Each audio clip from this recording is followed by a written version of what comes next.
नमस्कार दोस्तों, मैं हूं मोहित कुमार, आपका आध्यात्मिक दोस्त और वेद सार संसार में आपका स्वागत करता हूं। दोस्तों, हम वीडियो सीरीज बना रहे हैं सभी लग्न राशि के संपूर्ण विश्लेषण के ऊपर, अर्थात आपका जो भी लग्न की राशि है उसके कारक ग्रह कौन से हैं, उसके मारक ग्रह कौन से हैं, उसके राजयोग कारक ग्रह कौन से हैं, कौन से ग्रह उनके जीवन में पाप फल को प्रदान करने वाले हैं, कौन से ग्रह उनके जीवन में शुभ फल को प्रदान करने वाले हैं, ये हम देख रहे हैं अपने वीडियो सीरीज में। और जिसमें हमने मेष राशि, वृष राशि, मिथुन राशि, कर्क राशि के ऊपर बात कर लिया है। आज का हमारा विषय है सिंह लग्न वाले के विश्लेषण के ऊपर। यहाँ पे आपको कंफ्यूज नहीं होना है, आपको यह बात ध्यान में रखनी है कि मैं यहाँ पे आपके राशि के बारे में बात नहीं कर रहा हूँ। राशि का अर्थ है आपके जन्म के समय चंद्रमा जिस भी नंबर में थे, चंद्रमा जिस भी राशि में थे, चाहे वो किसी भी भाव में हो, तो वह आपकी राशि हुई। लेकिन लग्न की राशि का अर्थ है आपके प्रथम भाव, आपके असेंडेंट का जो राशि है वह आपके लग्न की राशि होती है, आपके लग्न वाली राशि, लग्न में जो नंबर है। तो लग्न राशि किस प्रकार निर्धारित होती है कुंडली में, ये हम जानते हैं। पहले जब भी आप जन्म ले रहे थे उस समय पृथ्वी के पूर्वी क्षितिज में जो भी राशि उदय हो रही थी वह आपकी लग्न की राशि है। चूंकि एक 360 डिग्री के प्लेटफॉर्म में इन 12 राशियों को विभाजित किया गया है, अर्थात हर एक राशि 30 डिग्री की होती है। और जब आप जन्म ले रहे थे उस समय ईस्ट डायरेक्शन में, जहाँ पे पृथ्वी और आकाश का मिलन होता है, उस समय कौन सी राशि उदय हो रही थी, कौन सी राशि उस समय थी, तो वह आपके लग्न की राशि मानी जाती है। तो लग्न की राशि सबसे ज़्यादा इम्पॉर्टेंट चीज़ है। यहाँ तक चंद्र राशि से भी इम्पॉर्टेंट लग्न की राशि है, क्योंकि चंद्रमा तो पृथ्वी के सबसे निकट प्लैनेट है जो तुरंत रोटेट रिवॉल्व करते हैं, उसका मोशन बहुत स्पीड है, तो इसीलिए वह सबसे ज़्यादा प्रभावित करता है किसी इंसान को। लेकिन उससे भी ज़्यादा प्रभावित यह करता है कि आपकी लग्न की राशि क्या है, आपके लग्नेश कहाँ है। चूँकि लग्न की राशि पृथ्वी की राशि मानी जाती है, आपके जन्म के समय पृथ्वी के पूर्वी क्षितिज की राशि मानी जाती है, इसीलिए वह सबसे ज़्यादा इम्पॉर्टेंट हो जाता है। तो आइए हम बात करें सिंह लग्न वाले जातक के ऊपर। एक स्टार्ट करते हुए एक छोटे से रूप में मैं सभी ग्रहों को विभाजित करता हूँ। जिस भी जातक का जन्म सिंह लग्न में हुआ है, वैसे जातक के लिए बुध ग्रह, शुक्र ग्रह और शनि ग्रह पाप फल देने वाले होते हैं। भौम अर्थात मंगल, गुरु और सूर्य शुभ फलप्रद ग्रह हैं, चूंकि यह इनके त्रिकोण स्थान के स्वामी हैं। परंतु गुरु और शुक्र का संबंध मात्र से शुभ योग का निर्माण नहीं होता है। जब भी शुक्र और गुरु का अगर संबंध बन जाए इस कुंडली में तो शुभ योग का निर्माण नहीं होता है, अर्थात जो बृहस्पति शुभ फल देने वाले थे वह शुभ फल को नहीं देंगे। शनि मारक होता है सिंह लग्न की कुंडली में, और चंद्रमा सहचर्य से शुभाशुभ फल को प्रदान करने वाला होता है, अर्थात चंद्रमा जिस भी ग्रह के साथ बैठ जाए और वह ग्रह यदि पाप फल देने वाला हो तो चंद्रमा भी पाप फल को प्रदान करने वाले हो जाएंगे, और यदि वह ग्रह जिसके साथ चंद्रमा बैठा हो वह शुभ फल को देने वाला है तो चंद्रमा भी शुभ फल देने वाले ग्रह बन जाएंगे। तो यह तो रहा एक छोटा विश्लेषण सिंह लग्न वाले जातक के ऊपर।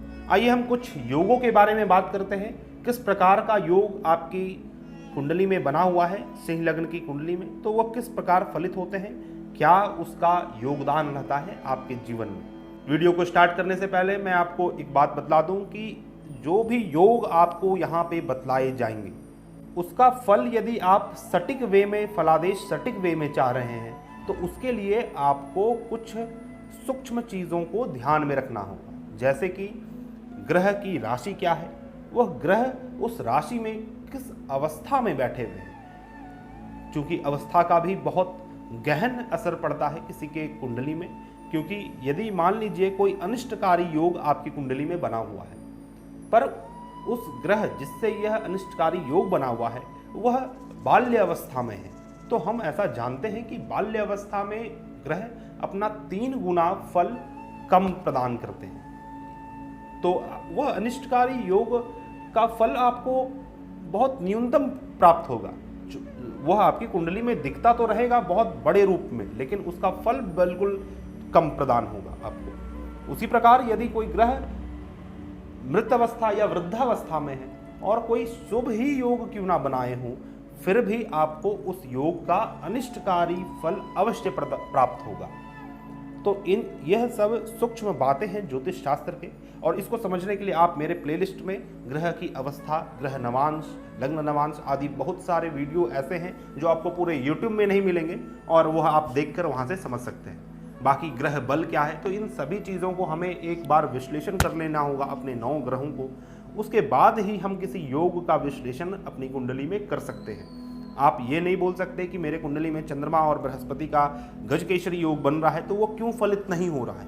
उसके पीछे बहुत ही ज़्यादा सूक्ष्म रीज़न होते हैं जिसको आपको समझना होगा। वीडियो स्टार्ट करते करते मैं आपको एक बात और बतला दूं कि यह वीडियो उन जातकों के लिए नहीं है जो अपना इंटरटेनमेंट खोजते हैं। इंटरटेनमेंट का अर्थ है कि आप अभी YouTube में देखेंगे तो हर जगह आपको राशि से संबंधित वीडियोस मिलेंगे कि अमुक अमुक राशि का होने वाला है भाग्योदय, इनकी लॉटरी चमकने वाली है। तो यह सब बकवास वीडियो जो आजकल के ज्योतिषी बना रहे हैं, मैं इसमें ज़्यादा कटाक्ष, ज़्यादा कमेंट नहीं करूँगा, पर ऐसा नहीं है। 12 राशि में ही वर्ल्ड के सभी प्राणी विभाजित हैं, तो ऐसा नहीं हो सकता कि अगर मेष राशि का भाग्योदय हो रहा है कोई राशि परिवर्तन के कारण तो सभी मेष राशियों वाले का भाग्योदय हो जाएगा। तो फिर आपकी पर्सनल कुंडली फिर क्यों है, तो उसको देखने समझने के लिए अपने कुंडली का विश्लेषण करना होता है। ये सभी वीडियोस लोगों को भ्रमित करने के लिए है, अपना व्यूज़ काउंट बढ़ाने के लिए है, और बाकी अन्य बहुत सारे उनके अपने फायदे जोड़े होते हैं, इस कारण है। तो आपको इस चीज़ों को समझना है, उसके बाद ही अगर आप समझ पाए तभी आप मेरा वीडियो को देखें, अन्यथा आपके लिए नमस्कार। आइए हम स्टार्ट करते हैं सही लग्न वाले जातक के विश्लेषण के ऊपर। आइए हम कुछ योगों के बारे में बात करते हैं। सिंह लग्न की कुंडली में यदि सूर्य, मंगल और बुध एक साथ बैठे हों तो जातक बहुत ही धनी होता है। यहाँ पे आप देखेंगे कि सूर्य जो है इनके लग्न स्थान के स्वामी है, अर्थात इनके शरीर के स्थान के स्वामी है। मंगल ग्रह इनके भाग्य स्थान के स्वामी है। तो यहाँ पे प्रथम भाव द्वितीय भाव के ग्रह की युति बनती है। प्रथम भाव नवम भाव के ग्रह के युति बनती है द्वितीय के साथ, जो कि बुध है। सूर्य, बुध और मंगल की युति व्यक्ति को बहुत ही विशेष धन की प्राप्ति कराने वाला होता है, और यह इनके पितरों के द्वारा इनको आशीर्वाद प्राप्त होता है। चाहे ये व्यक्ति जीवन में कुछ करें या ना करें, लेकिन जब भी इन ग्रहों की युति इनके जीवन में बनी रहेगी, इनके कुंडली में बनी रहेगी, तो इनके जीवन में अपने आप किसी न किसी प्रकार से धन की प्राप्ति इनको होती रहेगी, और यह व्यक्ति अपना जीवन बहुत ही सुखद वे में व्यतीत करेंगे। यदि लग्नेश, द्वितीयेश, लग्नेश और लाभेश की युति से धन योग हुआ और सिंह लग्न वाले जातक को मंगल केंद्र और त्रिकोण का मालिक होने के कारण योग कारक हुआ। इस कारण सूर्य मंगल बुध के योग को बहुत धन कारक योग कहा गया है। सूर्य मंगल का योग लग्नेश और चतुर्थेश भाग्येश का योग हुआ। इस प्रकार यह केंद्रों के स्वामी का और त्रिकोण के स्वामी का युति बनता है, जिसके कारण यह बहुत ही शुभ योग माना गया है।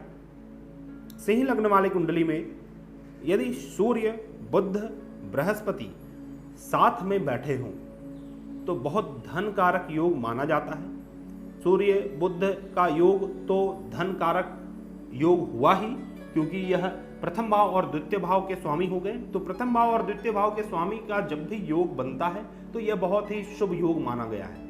विशेष तौर पे यह धन के लिए बहुत ही अच्छा योग है। पर वहीं जब भी इनके साथ अगर अष्टमेश बैठ जाएं या फिर द्वादशेश बैठ जाएं, अर्थात अष्टम भाव के स्वामी और द्वादश भाव के स्वामी अगर इनके साथ ही बैठ जाएं, सूर्य और बुध के साथ, तो यह कहीं ना कहीं आपके शरीर को नुकसान पहुंचाने वाला योग है, और यह आपके धन के लिए भी शुभ नहीं है। तो मैं बतला रहा था कि सूर्य, बुध और बृहस्पति का योग के बारे में। तो सूर्य और बुध तो प्रथम भाव और द्वितीय भाव के स्वामी हो गए, साथ ही बृहस्पति जो है यहाँ पे पंचमेश हैं, पंचम स्थान के स्वामी हैं। तो बृहस्पति के पंचमेश होने के कारण लग्नेश, द्वितीयेश और पंचमेश का या फिर लाभेश का योग हो गया। तो यह योग धन कारक, विशेष धन कारक योग माना जाता है।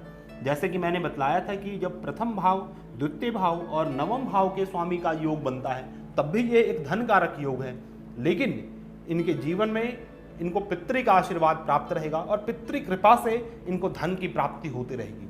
लेकिन जब प्रथम भाव, द्वितीय भाव और पंचम भाव का योग बनता है, सिंह लग्न वाली कुंडली में एक बात ध्यान देने वाली यह है कि यदि इस कुंडली में बृहस्पति और शुक्र की युति बनती है तो यहाँ पे बृहस्पति जो कि शुभ फल देने वाले थे इस कुंडली में, यहाँ पे शुभ फल को प्रदान नहीं कर पाएंगे, क्योंकि शुक्र ग्रह आपके तृतीय भाव और द्वितीय और दशम भाव के स्वामी हैं। और जब आप बृहस्पति को देखेंगे तो यह अष्टमेश भी है, तो अष्टम और तृतीय का जो योग बनता है वह शुभ योग नहीं माना गया है, वह एक मारक योग माना गया है। तो बृहस्पति आपके लिए मारक सिद्ध होने लग जाएंगे और बृहस्पति और शुक्र की महादशा अंतर्दशा में आपको शरीर में नुकसान होने का योग बनेगा। सिंह लग्न की कुंडली में यदि शुक्र तुला राशि में हो अर्थात तृतीय भाव में हो तो शुक्र शुभ होता है, किंतु यदि शुक्र दशम में हो तो ऐसा शुक्र पापी होगा और जातक को योग प्राप्त नहीं होगा। आप देख सकते हैं कि शुक्र यहाँ पे दोनों स्थानों में, तृतीय भाव में भी अपने ही राशि में बैठ रहे हैं और यहाँ पे शुभ माने गए हैं, लेकिन जब शुक्र अपने ही राशि में दशम भाव में बैठेंगे तो यह शुभ नहीं माने गए हैं। तो ऐसा क्यों है, इसको समझना होगा हमें। सबसे पहली बात है कि कोई भी ग्रह यदि वह केंद्र स्थान में बैठे हों और अपनी राशि में, तो वह शुभ फल को देने वाले होते हैं। साथ ही साथ यहाँ पे जब शुक्र दशम भाव में अपनी राशि में बैठ जाएं तो यह एक मालव योग का निर्माण करता है। मालव योग पंच महापुरुष योग में से एक योग है जो कि बहुत ही ज़्यादा शुभ योग माना गया है। पर एक थ्योरी और भी है कि जब भी केंद्र स्थान के स्वामी यदि कोई शुभ ग्रह रहे तो वह शुभ फल को प्रदान नहीं करते। यदि केंद्र स्थान के स्वामी कोई अशुभ ग्रह हैं, जैसे सूर्य, शनि, मंगल, तो यह आपको शुभ फल प्रदान करने वाले होते हैं। तो इसकी एक थ्योरी तो यह है कि शुक्र शुभ स्थान के स्वामी होकर शुभ स्थान में बैठ जा रहे हैं, तो इसका कहीं ना कहीं आपको एक इल इफेक्ट अवश्य प्राप्त होगा। साथ ही इस योग को समझने के लिए यह हमें देखना बहुत ही आवश्यक है कि शुक्र के ऊपर किसी पाप ग्रह की दृष्टि ना हो, क्योंकि नेचुरली वाइज शुक्र इस कुंडली के लिए पाप फल प्रदान करने वाले ग्रह हैं और यह केंद्र में बैठ जाते हैं अपने ही राशि में, और शुक्र एक शुभ ग्रह नेचुरल वाइज माने गए हैं। इसीलिए यह योग आपको कहीं ना कहीं अनिष्ट फल को देने वाला भी होगा। यदि शुक्र दशम भाव में बैठ जाए और शुक्र यदि तृतीय भाव में बैठ जाए तो यह आपको शुभ फल प्रदान करने वाला होगा। आइए हम कुछ अन्य योगों के बारे में बात करते हैं। सिंह लग्न की कुंडली में केवल नवमेश और दशमेश, अर्थात नवमेश यहाँ पे आपके मंगल ग्रह हो गए और दशमेश शुक्र ग्रह हो गए, इन दोनों के योग बनने से कोई योग कारक फल उत्पन्न नहीं होता है। जबकि एक आम थ्योरी यह है कि जब भी नवम भाव और दशम भाव के स्वामी का योग बनता है तो यह एक धर्म कर्म अधिपति योग माना गया है, यह एक शुभ योग माना गया है। विशेष तौर पर धर्म में लगे व्यक्ति, जो व्यक्ति अपने जीवन में अपने जीवन की खोज कर रहे हैं, उनका जन्म क्यों हुआ है, क्या प्रयोजन है उनके जन्म का, उनको इस जीवन में करना क्या है, मृत्यु से पहले उनको किन चीज़ों को समझना, किन चीज़ों को प्राप्त करना और समाज में क्या योगदान देना है, इस प्रकार के फल को प्रस्तुत करता है यह धर्म कर्म अधिपति योग। लेकिन शुक्र और मंगल की युति जब आप बाय डिफॉल्ट वाइज समझेंगे तो यह एक भौतिक योग है, यह एक मटेरियल योग है, क्योंकि शुक्र ग्रह परम मटेरियल ग्रह है और मंगल भी धर्म विरुद्ध है कहीं ना कहीं। मंगल एक यंग एनर्जेटिक एक आर्मी मैन है जिसको धर्म और प्रिंसिपल से कुछ मतलब नहीं है, उसका बस यह धर्म है कि अपने देश की रक्षा करे और अभी के प्रेजेंट के जीवन को जिए। और प्रेजेंट के जीवन को जीने के लिए वो बहुत सारे पैसे खर्च करता है, वह अपने ऐशो आराम को देखने वाला होता है। तो जब भी शुक्र और मंगल का परम स्त्री और परम पुरुष कारक ग्रह का जब योग बन जाए तो यह कहीं ना कहीं मटेरियल योग का निर्माण करता है। इसीलिए धर्म कर्म अधिपति योग का जो फल है वह आपको प्राप्त नहीं होगा। यह शुभ फल को देगा, पर अगर यह शुभ भाव में स्थित है तो। लेकिन जिस प्रकार का योग आप समझ रहे हैं धर्म कर्म अधिपति योग, उसकी फल की प्राप्ति आपको नहीं होगी। सिंह लग्न की कुंडली में यदि नवम और दशम स्थान के स्वामी की युति बन जाती है तो, क्योंकि और भी चीज़ों को अगर हम देखें तो यहाँ पे शुक्र तृतीय भाव के भी स्वामी है। शुक्र का मूल त्रिकोण राशि है तृतीय भाव में, तृतीय और नवम का भी योग बन जाता है, तृतीय और चतुर्थ का भी योग बनता है। तो इस प्रकार यह योग आपको पूर्णतया धर्म कर्म अधिपति योग का फल नहीं देने वाला होगा। सिंह लग्न की कुंडली में सूर्य मंगल और बुध यदि लग्न स्थान में बैठ जाए तो बुध की महादशा आदि कोई भी दशा में धन का तथा भाग्य का वृद्धि होता है। धन और भाग्य के लिए यह बहुत ही शुभ योग माना गया है। अब जैसे मैंने युति का बात किया यहाँ पे, तो युति के लिए आपको यह ध्यान में रखना है कि युति का अर्थ है यदि कोई ग्रह साथ में बैठ जाए तभी वह युति नहीं बनता। एक राशि में सूक्ष्म वे में मैं समझाता हूँ सूक्ष्म तरीके से कि एक राशि में 30 डिग्री होता है और हर एक राशि में टोटल 2.25 लगभग नक्षत्र होते हैं, मतलब 2.25 नक्षत्र होते हैं। टोटल 27 नक्षत्र हैं जिसमें 2.25 नक्षत्र एक राशि में होते हैं, अर्थात एक नक्षत्र का मान 13 डिग्री हुआ। तो जब भी कोई ग्रह की युति अगर मानी जाती है तो उसके लिए दो विशेष बातों को ध्यान में रखना होता है कि ग्रहों के बीच का जो डिग्री है वह 0 डिग्री से मैक्सिमम 10 डिग्री तक आपस में वह दूरी हो, तब उस युति का फल आपको प्राप्त होता है। और संपूर्ण युति तभी मानी जाती है जब कोई 2 या 3 जितने भी ग्रह हों सभी एक ही नक्षत्र में यदि बैठ जाएं, क्योंकि एक जो राशि है वह एक भाव है, अर्थात एक घर है वो, और उस घर में टोटल 2.25 रूम्स हैं। आपको इस प्रकार समझना है।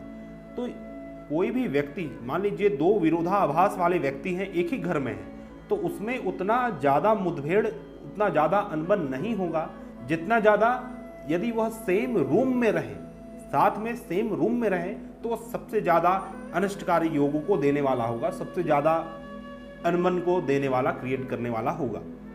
इसीलिए युति को भी आपको इस प्रकार समझना है। सिंह लग्न की कुंडली में कर्क राशि में अर्थात आपके 12वें भाव में मंगल और शनि बैठे हों तो शनि की दशा में योग होता है। ऐसे जब आप शनि को देखेंगे तो यह आपके 6ठे भाव और 7म भाव के स्वामी हो जाते हैं। तो इस कुंडली में शनि आपके लिए पाप फल देने वाले ग्रह हो जाते हैं। यह एक मारक ग्रह भी है, क्योंकि 7म भाव और 6ठा भाव दोनों ही मारक स्थान माना गया है किसी भी कुंडली में। पर मंगल ग्रह जो हैं वह आपके लिए योग कारक ग्रह हैं, और मंगल ग्रह यहाँ पे 9वें भाव और 4th भाव के स्वामी हैं। तो जब भी मंगल और शनि का योग होता है तो इसे संघर्ष योग के नाम से जाना जाता है। लेकिन जब यह आपके 12वें भाव में हो जाए, कर्क राशि में हो जाए, और कर्क राशि में आप जैसा जानते हैं कि मंगल नीच के होते हैं, तो मंगल जो प्रभाव देने वाले थे शनि को और उपद्रव मचाने के लिए, वो उसका प्रभाव कम हो जाता है, जिसके कारण शनि की दशा में योग की प्राप्ति होती है।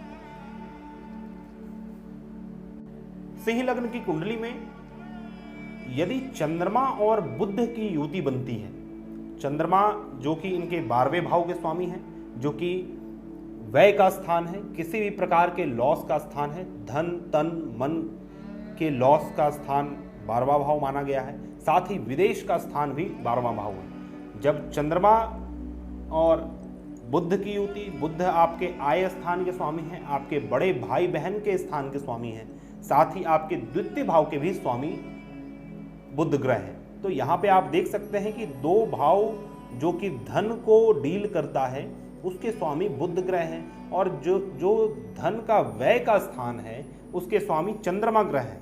तो जब भी इन दोनों ग्रहों की युति बनेगी तो वैसा व्यक्ति मुख्यतः अपने जीवन में दरिद्र रहता है, यदि वह योग आपके किसी अशुभ स्थान में बनता है तो।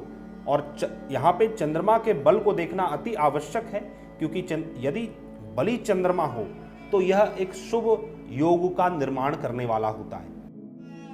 साथ ही साथ सिंह लग्न की कुंडली में चंद्रमा सहचर्य से चलने वाले ग्रह होते हैं, अर्थात जिसके भी साथ बैठेंगे उस हिसाब से उस अनुसार आपको फल देने वाले ग्रह बनेंगे।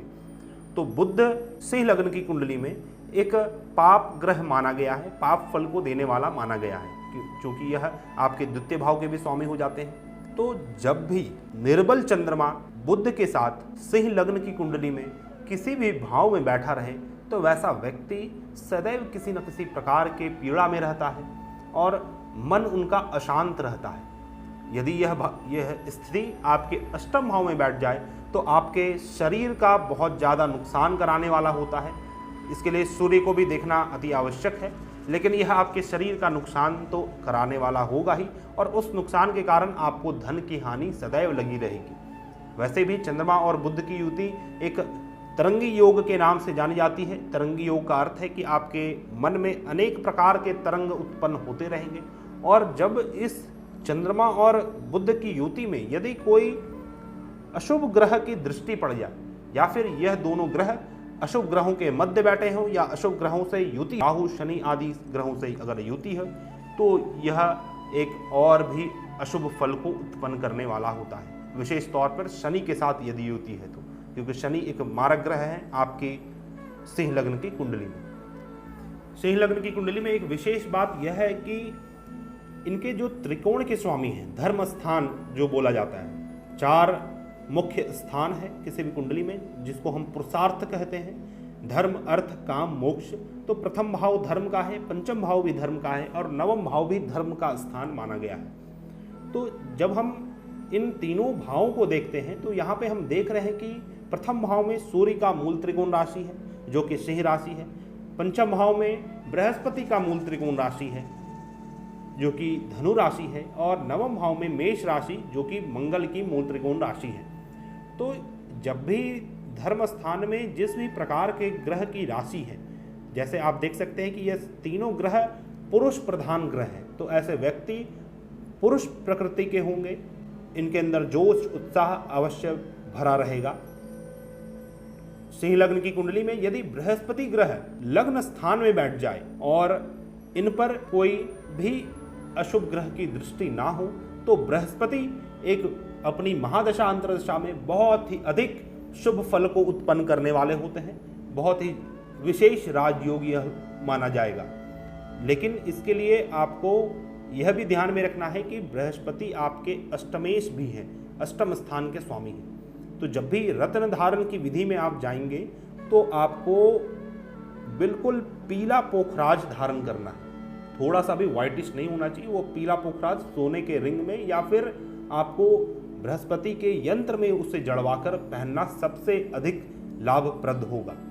ऐसा हम इसीलिए कहते हैं कि जब भी किसी ग्रह का मूल त्रिकोण राशि जिस भी भाव में होता है और वो भाव यदि शुभ है तो उससे संबंधित हम रत्न धारण कर सकते हैं, लेकिन अगर उसका कोई दूसरा राशि किसी अशुभ भाव में है तो वह कहीं ना कहीं आपके लिए अशुभ फल को भी क्रिएट करने वाला होगा, और उसके रोग के लिए इस प्रकार का प्रावधान शास्त्रों में बतलाया गया है।